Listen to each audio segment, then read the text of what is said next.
بسم اللہ الرحمن الرحیم۔ آخرت کی تیاری کرتے رہیں، قیامت کا منظر کچھ یوں ہوگا۔ قیامت کا دن بہت عظیم دن ہے۔ اس دن سنگین حادثات پیش آئیں گے۔ وہ دن نہایت تلخ دن ہوگا، ہر طرف مصیبت چھا جائے گی۔ اس دن کا شر ہر طرف پھیلا ہوگا، بہت خوف اور گھبراہٹ کا عالم ہوگا۔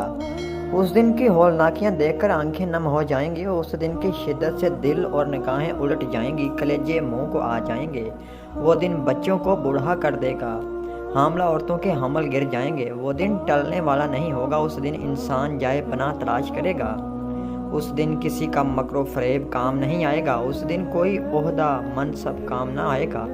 اس دن کوئی رشتہ کام نہ آئے گا۔ اس دن دنیا کی ہر چیز فنا ہو جائے گی۔ آسمان لرزے گا، آسمان پھٹ جائے گا، آسمان دروازے ہو جائے گا، آسمان پھٹ کر سرخ چمڑے کی طرح گلابی ہو جائے گا۔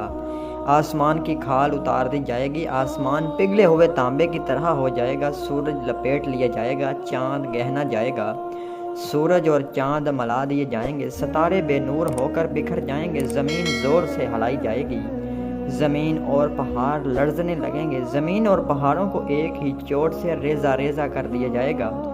زمین اپنے اندر کا سب کچھ باہر نکال پھینکے گی۔ زمین کسی اور زمین میں تبدیل کر دی جائے گی، زمین پھیلا کر برابر کر دی جائے گی۔ پہاڑ دھنکی ہوئی اون کی طرح ہو جائیں گے، پہاڑ غبار بنا دیے جائیں گے، سمندر بڑک جائیں گے، سمندر پھاڑ دیے جائیں گے۔ اس دن سور پھینکا جائے گا، سور کی آواز ایک ہولناک چینخ کی طرح ہوگی۔ اس کی آواز سے زمین و آسمان میں موجود تمام مخلوق گھبرا جائے گی۔ سور کی آواز کانوں کو بہرا کر دے گی۔ سور کی آواز کی شدت سے زمین و آسمان کی ہر چیز بے ہوش ہو کر گر پڑے گی۔ جب پہلا سور پھونکا جائے گا تو ہر چیز ختم ہو جائے گی، بس اللہ کی ذات باقی رہے گی۔ دوسرا سور لوگوں کو جمع کرنے کے لیے پھونکا جائے گا، ایک ہی ڈانٹ سے سب کو اٹھایا جائے گا۔ سب لوگ قبروں سے اٹھ کھڑے ہوں گے۔ اس دن اولین و آخرین کو اکٹھا کیا جائے گا، کسی ایک کو باقی نہ چھوڑا جائے گا۔ جانوروں کو بھی اکٹھا کیا جائے گا۔ لوگ فوج در فوج جمع ہوں گے، لوگوں پر شدید گھبراہٹ طاری ہوگی، مجرموں کی آنکھیں دہشت سے نیلی ہو رہی ہوں گی۔